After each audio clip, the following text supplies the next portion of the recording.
Hello, my name is Christian Gonzalez Paez, and I'm Regional Manager Americas at the University of Alberta. On behalf of the University of Alberta, the University of Texas at Austin, and the Tecnológico de Monterrey, I'd like to welcome all of you to today's webinar, North American Energy Policy Post-COVID-19, Perspectives from Canada, the United States, and Mexico. The three universities are widely recognized as world leaders in energy scholarship, and we are pleased to facilitate a discussion on such an important topic of global significance. As the world faces challenges that stretch across boundaries, across state and provincial lines, and across national borders, we need to create spaces where we can hear and learn from one another. We have a distinguished group of experts with us here today that will speak about the current realities facing the oil and gas sectors in Canada, the United States, and Mexico. Dr. Joseph Doucette is the Dean of the University of Alberta School of Business. Joe's research interests focus on the areas of energy and regulatory economics and policy. Joe currently sits on the boards of the Emissions Reduction Alberta and is a member of the C.D. Howe Institute's Energy and Natural Resources Policy Council. Mr. Barry Smitherman served as Texas Railroad Commissioner from 2011 through 2014 and was chairman of the commission from March 2012 through August 2014. Prior to joining the Texas Railroad Commission, Barry was chairman of the Public Utility Commission of Texas. Barry is also an adjunct professor at the University of Texas at Austin School of Law. He has also been recently named as to the board of directors of CenterPoint Energy. Dr. Luis Serra is Chief Executive of the Energy Initiative at Tecnológico de Monterrey. Luis leads Tec de Monterrey's efforts in the energy sector by working closely with government and industry. He is in charge of 3 international strategic energy networks in both oil and gas, as well as energy sustainability, that include collaboration with 13 universities from Canada, Mexico, and the United States. Luis is also a professor at Tec de Monterrey's School of Government. Our moderator, Ms. Marianne Ka, is an adjunct senior research scholar and advisory board member at the Center on Global Energy Policy at Columbia University. Marianne was the chief economist of ConocoPhillips at its Houston headquarters for 25 years, where she was responsible for developing the company's market outlooks for oil and natural gas and was the company's expert in scenario planning. Marianne is also on the advisory board of the University of Texas Energy Institute. I'd like to welcome all of you and our panelist and moderator. I do want to just add one point that as Barry Smitherman has recently been named board of directors to the board of directors at CenterPoint Energy, he will have to leave the webinar in roughly half an hour to attend a CNP earnings call, but will return at the end of the call. In his absence, Marianne, who is our moderator, will also be providing us the U.S. perspective. So I just wanted to share that with everyone. With that, I'd like to pass it over to our moderator. It's all yours, Marianne. Perfect. Okay, so I wanted to give first an overview of what has gone wrong and the impact it has on North America, and then I will turn it over to the various speakers to talk about first the US, then Canada, and then Mexico. So if you bring up my first slide. I first wanted to talk about what caused this problem. At the end of April, 4 billion people, or 54% of the global population, representing almost 60% of global GDP, were subject to complete or partial lockdown. I mean, that is a huge deal. Based on the International Monetary Fund's outlook, global GDP growth is expected to decline at 3% this year. And to give you a comparison, in the year of the 2008-9 financial crisis, it only declined by 1%. So this is 3 times the scale of an economic problem. And what's also different than that was a financial crisis. This is focused on the transportation sector. Locking down the economy and people reduces mobility. So this is completely focused on the transportation sector. So as you can see from this chart, which is showing you 2019 and 2020 year-over-year growth, you can see that what happened in the second quarter, or is happening in the second quarter of 2020, is just huge. We expect to see a 9% decline in global oil demand growth this year. And normally it grows at about 1 million barrels a day. You could see that last year. The other thing you can see is that it's shown in blue is the OECD countries. It is more focused on the advanced economies than the developing economies. First of all, they have a lower economic growth rate, so there's less room to fall from, but also the advanced economies are more likely to keep people in lockdown longer and won't have as strict policies, like, for example, China did, a mandatory lockdown. So they'll have a longer period of time where they go through this malaise. Next slide, please. One other comment on the last slide is that we are seeing some increase in traffic. The Apple mobility reports are showing traffic has gone up very rapidly in the last 2 or 3 weeks in some cities in the US. Only at commuting time though, not at leisure time. People still are not going out for leisure activities. But you really have seen an improvement in China in terms of traffic and commuting, and Wuhan car sales are as high as they were last year. I mean, so you are seeing some green shoots for the recovery. So what do you do when you lose so much, up to 30 million barrels a day of demand in 1 quarter? Well, OPEC crude production is actually dropping now as a result of the agreement that took place. Initially, OPEC could not agree at the March meeting, and you can see in this slide that OPEC production went up in about February and March time period. And even in April. The bottom slide shows you that Russia really wasn't able to increase its production because the pipelines were full and the storage on the pipelines were full. So a lot of players couldn't increase their production even if they intended to. But Saudi Arabia was able to do that, and they had a lot of storage capacity available. But you can see that since then the forecast is they're going to drop. But the problem was the agreement didn't take place till May 1st.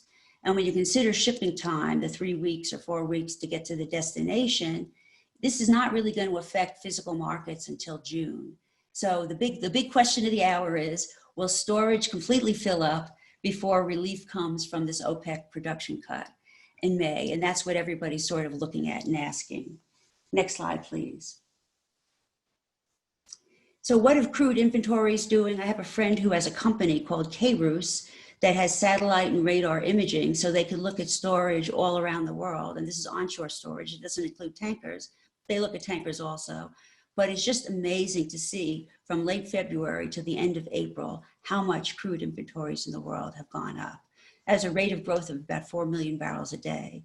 So this is a huge phenomenon. And it's also storage is getting filled at different times.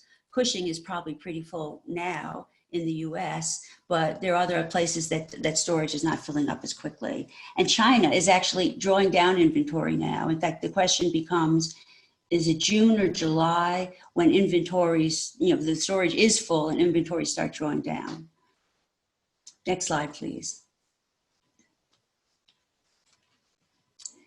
So this is a chart with a forecast from the US Department of Energy of the changes, year-over-year changes in non-OPEC liquids production. And what you see is that total non-OPEC production is forecast to drop tremendously in 2020, both in total and for the US in particular. A huge drop. In fact, I guess Barry will talk about how much production he thinks may be shut in the US now, but the problem is storage is full in the US and pipelines are full. So even if you have low cost production like US tight oil, you still may have to shut it in because you just can't get it to the market. Canada is shown as having a basically flat forecast, which I don't believe, and I know is going to be talked about by Joseph Doucette. But I think there's about 700,000 barrels a day of Canadian production being shut in, but we'll hear from the expert in a little while. Mexico is pretty much flat, and I will leave it to Luis to explain that. But this forecast was done on April 7th, and it's already out of date. Next slide, please. So the futures prices, you can see what a wild roller coaster we had starting in the downturn of 2014. But I'd like to point out what's happening in April, and I've circled that in red. You saw a tremendous drop in prices, first to the $15 to $20 a barrel level. And that level is significant because that's the level it takes to start shutting in some production. But also you can see the negative $37 we got to. And we've had negative prices in Wyoming. We've had negative prices in the electricity sector in Texas and California. When excess renewables are running a production tax credit, they won't shut it in until you get negative prices. So we've seen this before. But in this case, it was an exaggeration of the fundamentals because there were several large trading firms that didn't roll over their prices till the last minute, or at least they tried to the next month. And in the WTI market, you have to take physical delivery, and no one wanted to buy it. So the price had to keep dropping till somebody was willing to take it off their hands, and very few people had capacity available to do so. So that's why that happened. And we're seeing higher prices today. In fact, as news has come out about the global economy opening up, or some states opening up in the US, prices have gone back to the $24 a barrel range. Next slide, please. And this is my last slide, because when you think about it, you have this 30 barrel a day demand drop. How do you deal with that? Well, we've talked about OPEC production, we've talked about inventories increasing, and when all that fails, the price needs to drop to a level that will shut in production. So this chart is from the International Energy Agency, and it shows their view. I apologize, it has very small writing, but I've put an arrow at the $20 a barrel price, and it tells you how much production, about 7.5 million barrels a day of global production, gets shut in at that price. And so you can see that about half of it is coming from North America. That's the problem statement. At $15 a barrel, about 15 million barrels a day of global production of about 5 million barrels a day, it should get shut in by cost. And again, half of it is in North America. So that's the problem statement. I'm going to go to our friends, our speakers to talk about today, because that's, that is the challenge that those countries are going to face. One thing that is different today, though, I have to say, is you're seeing production being shut in out of this economic merit order. It's being shut in where pipelines and storage are full, and that's a particular problem in the inland US. Heavy oil is another high-cost production or low revenue production, if you could look at it both ways. And therefore, that may be subject to shut-in. Stripper wells in the US, very low volume wells, are high cost, and they can be shut in. So I'm going to stop there and turn it over to Barry to give his remarks. And thank you. You can take my slides off. Thanks. Thanks, Marianne. I'm delighted to be with you and Joseph and Luis. Just a couple of slides that I wanted to put up as well, focusing in on the three dominant producers of crude in the world: Saudi Arabia, Russia, and the United States now. As you can see, Russian production has been on a slight increase. Saudi Arabia sort of up and down, but generally up. And the US, the most dramatic story over the last 8 to 9 years. And then the bottom chart, of course, is Texas. As a former chairman of the Railroad Commission of Texas, but most of my comments will be Texas-centric, which does make some sense because Texas production in 2019 was roughly 4 million barrels a day. That's a dramatic increase from not only 2013, but if you go back to 2008 or 9, it was less than 1 million per day. I would also note that if you add New Mexico Permian Basin production on top of this, you're basically talking about 5 million barrels a day from roughly the same area. Next slide. Focusing in on Texas, you can see Texas production really rapidly increasing, but I want to focus on the Permian Basin because that is the red line, as you can see, approaching 3 million barrels a day just from the Permian Basin if you add in the New Mexico production. And so Texas and New Mexico together is about 5 million. We have seen a decline, of course, from the peaks of last year. But really, the story about America is really, in my mind, a story about the Permian Basin. Last slide. And then drilling permits, interestingly enough, was at a peak of 25,000 permits in 2014. That was my last year on the Railroad Commission.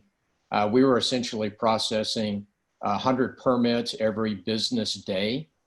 But remember, this was natural gas and crude oil drilling. Natural gas, with its decline in price, has fallen off dramatically, that activity. But this also is evidence of the efficiency by which producers can now drill from a common pad, can move that rig around more easily, can get more production because of longer laterals out of the same permit. So permitting has dropped off. I think the last 6 months of this is a reflection of the industry's anticipation of not COVID, certainly, but of oversupply and a reaction to a price signal that did not really incent them going forward. So let's take that slide down and I'll continue my remarks. Beginning in late fall of last year, many producers were already focusing more on the Permian Basin and less on other basins like the Eagle Ford, the Scoop and Stack, the Niobrara, and the Bakken. In fact, Bakken production is already down by about 500,000 barrels a day. And the Permian Basin generally is recognized as the lowest variable cost basin in the United States. At the end of last year, the rig count was 403 in Texas. In April, it was 302. So it has dropped dramatically. Just to give you an example of one operator, Parsley Energy, a Permian Basin pure operator, announced earlier this week on their earnings call that on April the 15th, they ceased all fracking. On April the 20th, they ceased all drilling. And on May the 1st, they began to voluntarily curtail production. And they expect May production would be down 25%. It's a very thoughtful approach to it. They say they're shutting in first old vertical wells, secondly, old horizontal wells, and third, those that flaring natural gas. So this is an example of one producer that is reacting fairly dramatically to the oversupply and the reduction in demand in the Permian Basin. They did report continued efficiency gains and cost reductions in servicing and supply chain. And if you look at the majors, Exxon, Chevron, Oxy have all announced production cuts cumulatively of over 1 million barrels a day. ConocoPhillips announced plans to trim their capital outlay and stock buybacks by over $2 billion. And of course, we've seen some disappointing earnings results from ExxonMobil, Halliburton, the biggest service company, announcing furloughing of employees. And then in early March, we saw the stock prices of most of these E&P companies and the service companies hitting their lows. Interestingly enough, they begin to rebound.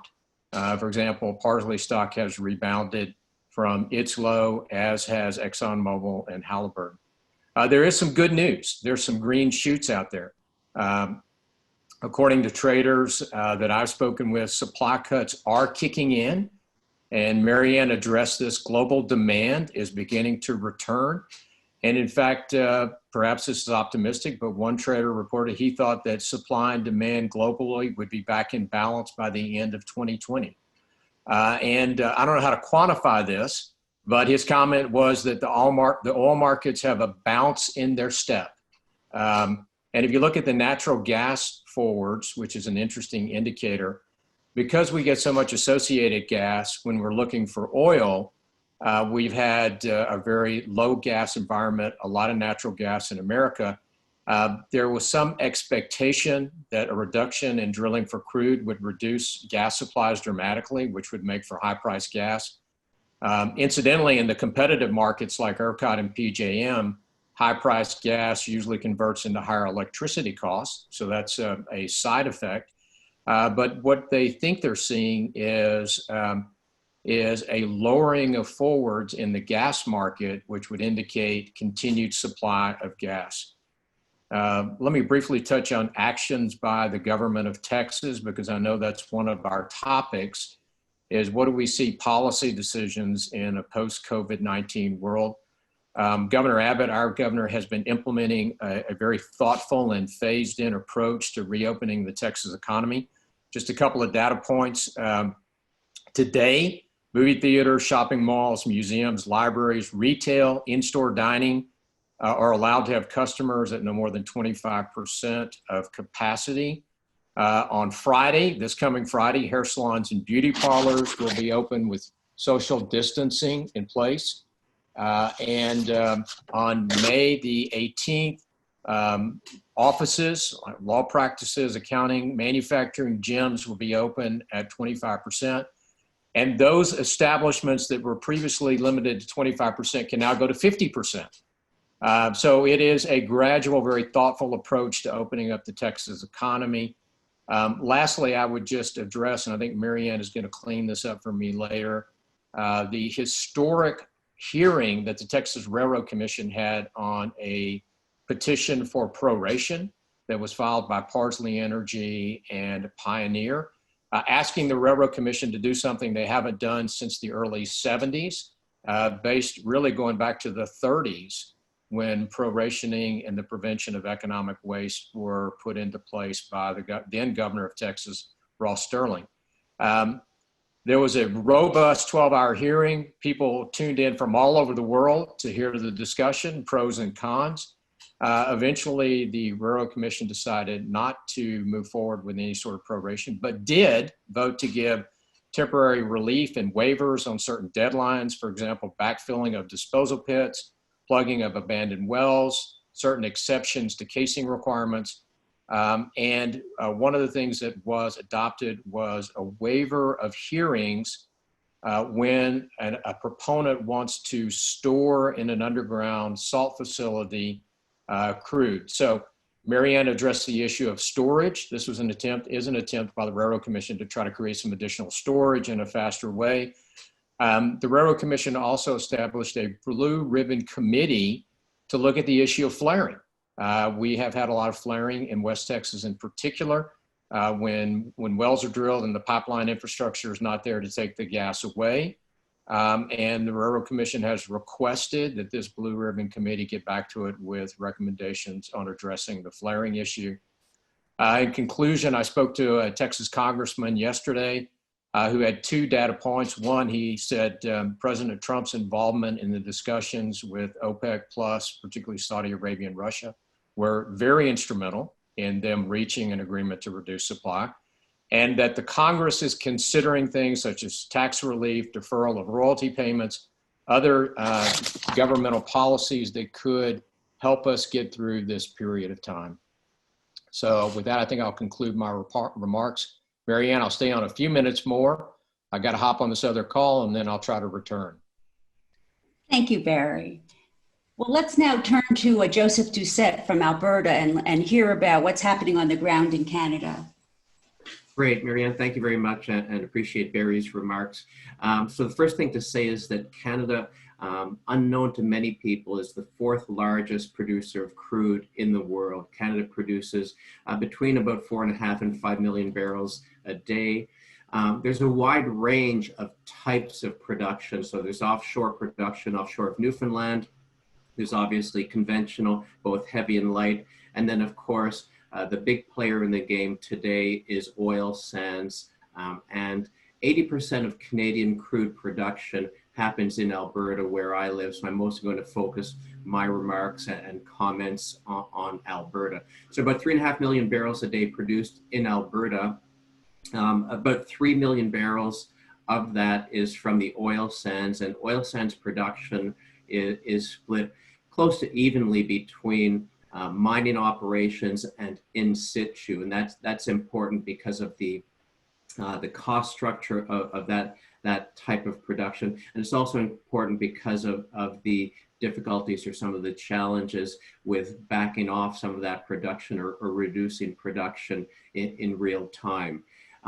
One of the important things to note, and I'll play off of one of Barry's charts showing the significant increase in US production over the last number of years, is the fact that Canadian crude that is exported, and we export on the order of 3.5 million barrels a day. All of the Canadian crude exports go to the US markets. And so the US increases in production have had a significant impact in terms of the competitive marketplace with Canadian crudes. And that's led to price discounts for Canadian crudes and very significant price headwinds. In November of 2018, so about a year and a half ago, the discount for Canadian crude vis-a-vis WTI reached a level that hadn't been seen previously. It reached about $45 US, and that significant price discount was, of course, very, very detrimental to Canadian producers. And it led the government of Alberta to take the extraordinary action at that time that was instituted in January of last year of rationing about 300,000 barrels of production off of the market. Now, this was very contentious. It certainly wasn't something that was supported by all producers, given the very different nature of production, the cost, and the balance sheets. Where are we today? Well, today, as we're speaking, it was mentioned, you mentioned, Marianne, that WTI has strengthened somewhat. It's still not where we would like it to be, where we would have hoped it to be, but it strengthened somewhat. And for Canadian producers, the Western Canadian select price has risen to close to $20. That means that most Canadian production is still underwater, but it's closer to being profitable than it was just 10 days ago. Now, you know, when people ask economists about price fluctuations and certainly the very low prices that we've seen in the last little while, one of the answers that economists like to give is that the best solution to low prices is low prices. And so without doubt, some of the actions that we've seen in the marketplace, certainly in Canada and the US, is the direct result of those very low prices. So in Alberta, where, as I mentioned, the current production levels or the production potential is on the order of about 3.5 million barrels a day, we've likely seen production drops on the order of 500 to 700,000 barrels a day. And I read just earlier this week some analysts forecasting that might rise to 1 million or 1.3 million barrels. So that's a direct result of the very low prices. We've seen, in addition to that, on earnings calls and quarterly announcements, we've seen significant negative results in the producer space. Suncor yesterday announced about $3.5 billion loss in the last quarter.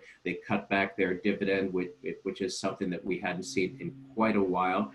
That was mostly well received by analysts because the reality is that the liquidity constraint is hitting all of these producers. It's hitting them differently based on their balance sheets. When we get to the next question, where we'll talk a little bit about policy, we'll talk about that differential effect on different producers based on their costs and their balance sheet. But it's certainly important to note that the drop in capital expenditures planned for this year has been significant, and that's going to have a very dramatic impact on the Alberta economy. And we can also talk about that and how that challenges the government of Alberta. Maybe one of the last thing I'll say before turning it back to you, Marianne, is that the storage question has been a live issue here in Alberta, just as it has been in the US. And earlier this week, Enbridge, the largest operator of liquids pipelines in the country, announced that they were going to find about 900,000 barrels of of storage capacity on their pipeline network and open that up to producers looking for more storage. So there's been a lot of activity, a lot of reaction, and it'll be interesting to see what the policy and government reactions are to this very important sector in Alberta. Back to you, Marianne. Thank you. And now Luis is going to talk about the situation on the ground in Mexico. Thank you, Marianne, and thank you, Joel and Barry, for being here on this panel today. Good morning to everyone. So, well, let me first state that the situation in Mexico, Marianne, is complicated because of self-inflicted wounds. I mean, in this decade alone, as opposed to the US, Mexico has evolved from an energy net exporter to an energy net importer country. And its energy trade balance displays a deficit of more than 10 billion US. So this was used by President López Obrador to launch an energy policy devoted to reinforcing the national energy sector. These ideas of energy self-sufficiency, or as official propaganda likes to call it, energy sovereignty, while politically lucrative as they may be in the short run, are actually taking a huge economic toll on the country in general, and on its oil and gas industry in particular, with major intergenerational competitiveness implications for our country. And today I will address why. First of all, let us remember two things here. On the one hand, medium-term expectations anticipated scenarios of lower global energy demand for the 2018-2023 period. And mainly, that's because of improvements in energy efficiency and the economic deceleration of China. But on the other hand, we have to go back probably 90 years in time to find a valid comparison to ascertain the dimension of the economic impact the world is facing right now. You show it on your graphs earlier. April saw plunging global levels of oil and fuels demand in a record-breaking manner, and the expectations for the rest of the year are not optimistic, and consensus is that full economic recovery to 2019 levels might not arrive until 2022, even if adequate policies are taken. So an expected and favorable reaction in this scenario that adequates to market signals is shut-ins, particularly in North America, a region that produces oil at higher cost than other regions of the world due to the nature of its non-conventional resources. But yet, in such context, total hydrocarbons production in Mexico increased 1.33% in this first trimester of the year, and 3.61% with respect to the same period in 2019. Despite the agreement reached with OPEC to decrease production by 100,000 barrels per day, that let me give just a quote here, it's 100,000 barrels with respect to last year's November level. So that means that basically it's no cut in production, and that's why your scenario looks flat in the graph. So the president still in that scenario calls for increasing national production. Now, let me just to finish my participation in this question, that this has come at an abysmal cost. While private firms are reacting to market conditions by reducing their production by 50% from 100,000 barrels per day to 50,000 barrels per day, Pemex, the national oil company, on the other hand, has increased its production, neglecting the prevailing market conditions. So this was reflected at a current exchange rate on a net loss of $22.5 billion just in the first 4 months of this year. So this figure stands 16 times the size of total net loss of last year. Thus, as I pointed out in my initial statement, the economic impact of the so-called energy sovereignty of this government is quite high. And in the next questions, I will address the challenges that our country is facing and the repercussions of this policy that is being implemented. Thank you, Luis. So now we're going to take the discussion into what are the biggest challenges in your geography that you're facing. And they could be fiscal challenges. You know, what challenges are the policies that you're going to talk about later trying to address? So let's go back to you, Joseph. Great, thank you, Marianne. So for Alberta, the energy sector, the oil and gas sector, is of fundamental importance on two different fronts, related but very different fronts. First of all, there's the economic activity, the level of economic activity, the investment, the jobs that are created, the research and development that really drive the economy and have driven the economy for 30 years. The economy is less directly dependent on energy than it was 30 years ago, but still highly dependent. Then the second related point, obviously, is in terms of the fiscal regime and the financial situation for the government of Alberta. The government of Alberta is very dependent on the non-renewable resource revenues for its budget. Over the last 20 years, on that point, on the provincial budget, over the last 20 years, the government of Alberta revenues from the non-renewable resources have varied between about 2 billion Canadian and 12 billion Canadian, and they've gone up to as much as 40% of the provincial revenues in a given year. In the current year, the government of Alberta is going to probably get much less than $2 billion, and that'll be 4 or 5% of provincial revenues. Importantly, the government had forecast, in terms of its budget forecasting, WTI prices in the high 50s. We know where we are today in the mid 20s. So we're a long way from where the government had hoped or forecast WTI prices would be in terms of the government's revenues. And that obviously has a significant impact on the government's ability to fund services such as health and education, but it also is going to have a deleterious impact on the provincial deficit, which coupled with the COVID impacts both in terms of costs and revenues. We expect that the provincial budget this year may hit a deficit of $20 billion, which is really astronomical. On the economy side, we expect that unemployment, or it's forecast that unemployment in Canada could reach 18 or 20% in the near term. That'll be, we hope, a temporary significant rise in unemployment, much as we see in the US and Mexico as a result of COVID. In Alberta, the rise in the level of unemployment could be much higher, could go to 25%, the Premier of the province speculated.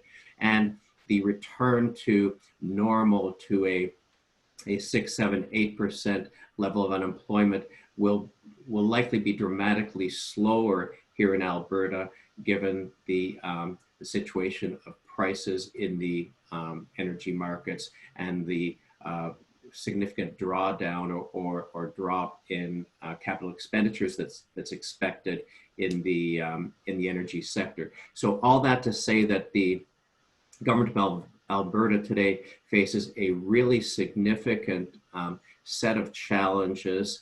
Some of them we're meeting very well. The response to the COVID outbreak and the public health response has been actually very, very good. We expect that the return to the economy, as normal as can be expected, is going to be relatively good here in Alberta, but the return to some level of normalcy in the energy market will depend a great deal on what happens globally. And as I said earlier, the response to these very low prices, what it means in terms of the drop down in production, as well as what will happen in the return to a normal economy and the demand for crude and refined products, is very much of an open question today. So I'll turn it back to you, Marianne. Okay. Luis, what are the challenges that the Mexican government is facing now?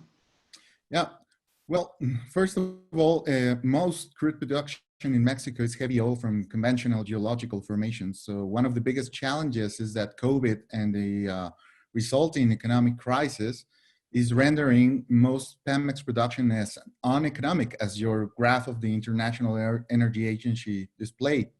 So despite that, heavy oil production increased 6.3% just in the first quarter of 2020. And now the financial results for Pemex is something that the COVID crisis is just deepening. But even before that, the national oil company was still losing money in a portion of its production portfolio, even when price was at $50 per barrel. So another great challenge for the government is to cope with the loss of revenues from oil in the present year. As probably not many people may know, Mexico has a hedging strategy. They do hedge crude production that guarantees a certain level of price throughout the year to its production platform. And it has allowed the country since 2001 to alleviate some of the damage that sustained periods of low prices can inflict on government's revenue. And this will surely happen in 2020 as well. However, one of the most respectable public finance think tanks in Mexico, CIEP, led by one of my dear colleagues, Dr. Hector Villarreal, they estimate that the hedging will provide only 36% of the revenue loss that the government will face in this year, and 77% of total oil income. And that is just assuming that the production platform might just be reduced 5% throughout the year. So, and that with respect to last year levels. So hedging is a very good protection, but it's a ceiling that very much protects up to $6 billion. And it will not, as normally be publicized by authorities, cover all of the country's production. So Mexico is not dependent on oil at the levels of countries like Angola, Nigeria, you might say Ecuador, or the United Arab Emirates.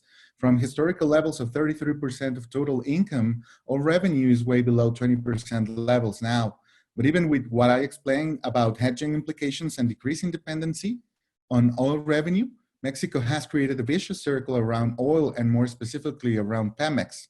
In 2019, budget expenditure reallocation towards Pemex surmounted $4 billion at the current exchange rate. And in the aftermath of the Black Monday, where prices of WTI, Western Canadian Select, and the Mexican blend went negative, the president announced a financial package of roughly $10 billion to support Pemex finances. So this decision is controversial at best. Right now, Mexico faces clear pressure related to lack of health infrastructure to provide a solid response to COVID. And last year, it exercised less expenditure on health as planned, and in turn reallocated more resources towards a clear, unprofitable endeavor. So I think that the biggest challenge faced by our country is figuring out that the net present value of saving Pemex, accounting for all the externalities in public finance and the economy, is decisively negative.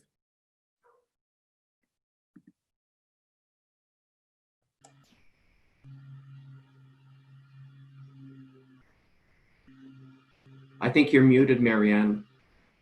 Thank you. We're now going on to talk about the policies that the different governments are implementing to try to help the industry. And I'll just say a few comments about the U.S. national government. It's very controversial whether the industry should be supported. The Democrats in Congress are definitely against any kind of support for the industry. In fact, a lot of the majors are against any support for the industry. But one thing that is being considered right now is loans to different companies that are approaching bankruptcy or failing because they can't get access to capital in the commercial markets. And even that is considered to be controversial and may or may not happen. But it could go the way of the General Motors loans in the 2008-2009 financial crisis. Where the government ends up owning part of the entity. So it's unclear how this would really work and whether it actually will pass a divided government in the U.S. But that's really all that's being considered right now at the national level.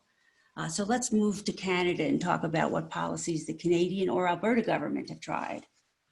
Well, thank you very much, Marianne. So we've seen things in Canada and in Alberta that we never could have imagined just a few years ago. So I'll go back just a little bit in time. A couple of years ago, the federal government purchased a pipeline, the Trans Mountain Pipeline that carries crude from Alberta to the West Coast, and importantly, and significantly has a plan for a twinning of that pipeline to significantly increase the capacity. The objective of increasing that capacity is bringing crude to tidewater and giving more access to different markets for Canadian producers. No one would have imagined a few years before any level of government purchasing a pipeline in Canada for that purpose. And the simple reason, the simple explanation for the Canadian government's purchase is that it was the last straw, it was the last way in which they could actually help move that pipeline construction to fruition because of a great deal of social opposition. Again, somewhat surprisingly, fairly recently, the government of Alberta announced taking an equity stake in the Keystone XL pipeline expansion and guaranteeing a $6 billion loan for Keystone for that construction project. Again, the government of Alberta's rationale is very clear.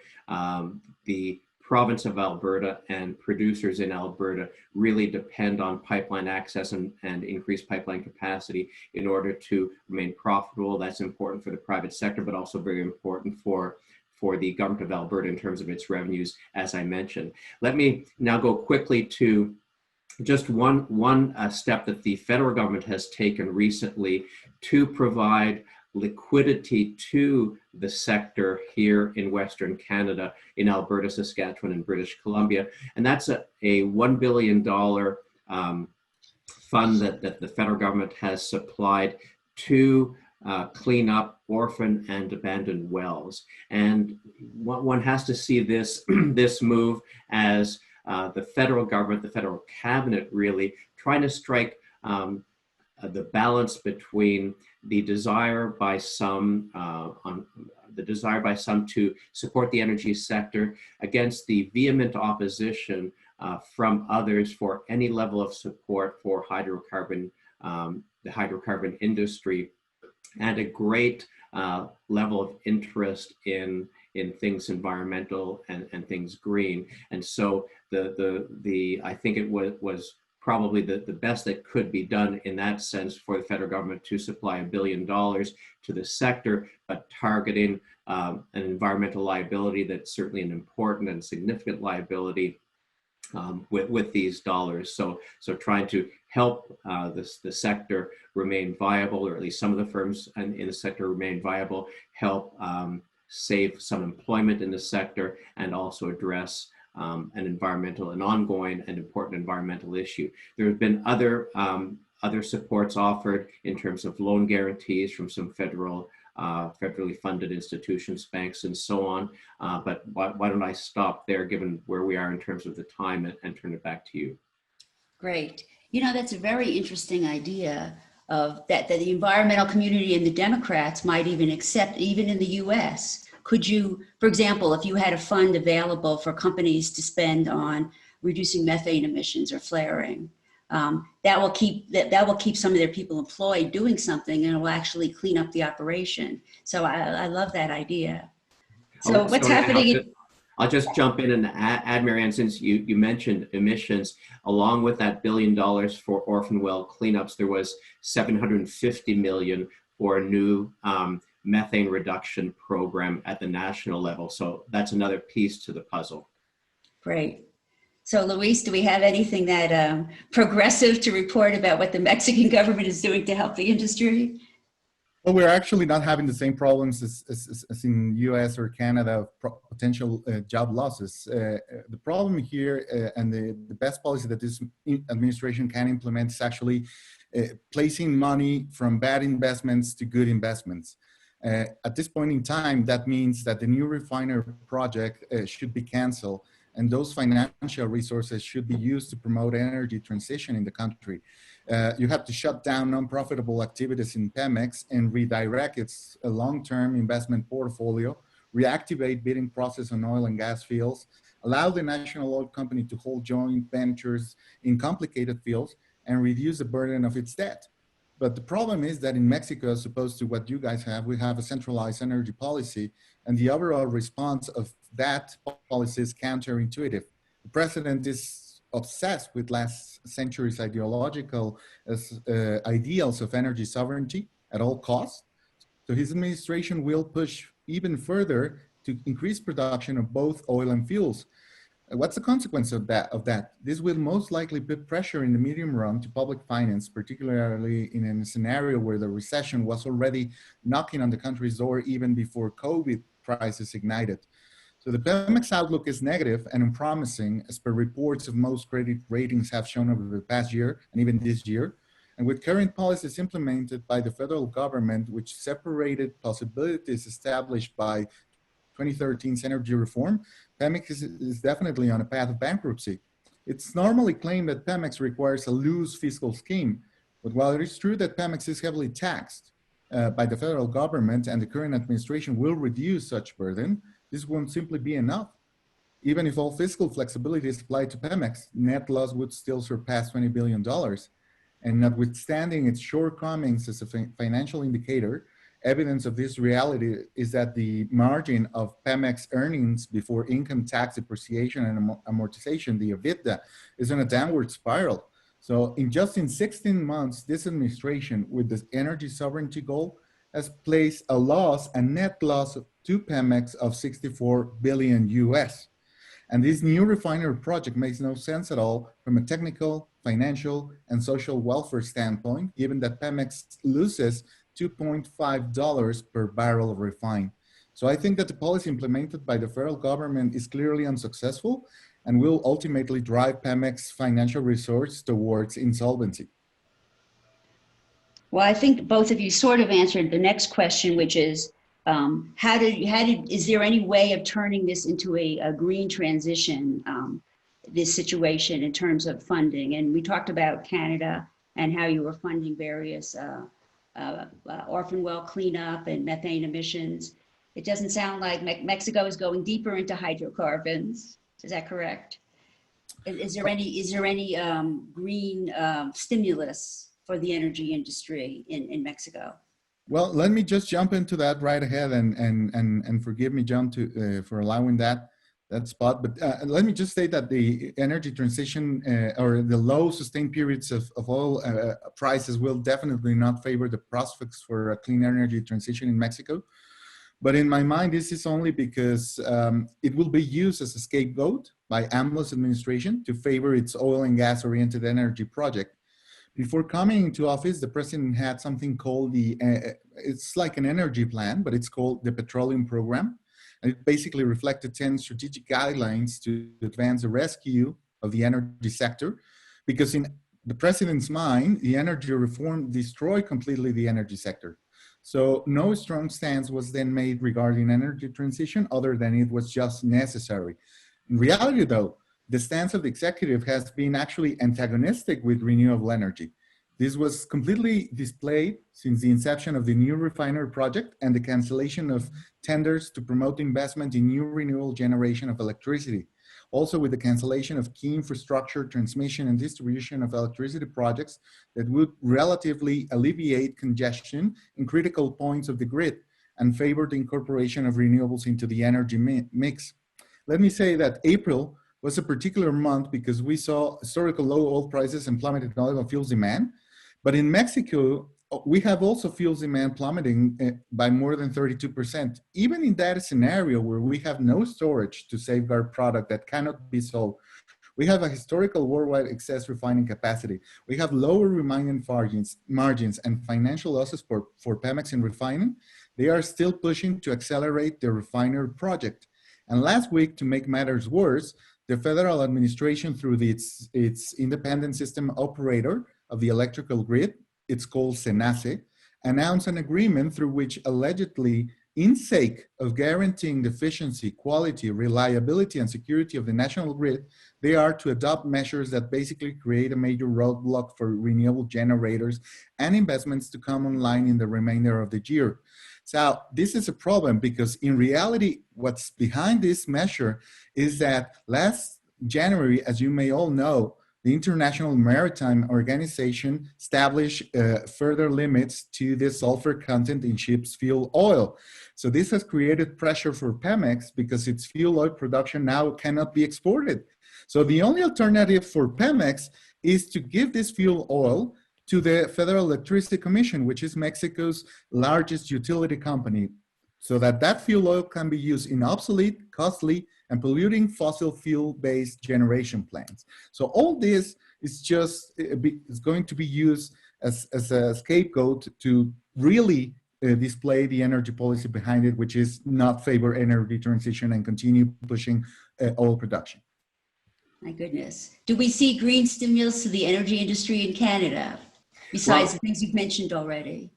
Well, you know, I think it's always important to distinguish between energy production and energy use, and that's often not well understood in the public policy or public debates. So if I look at energy production, the reality is that within Alberta's production and notably within oil sands, there have been significant advances in terms of emissions and water use as just two examples, significant improvements in reclamation, understanding and activity as another example with respect to mining, certainly. So there have been significant advances in the last number of years.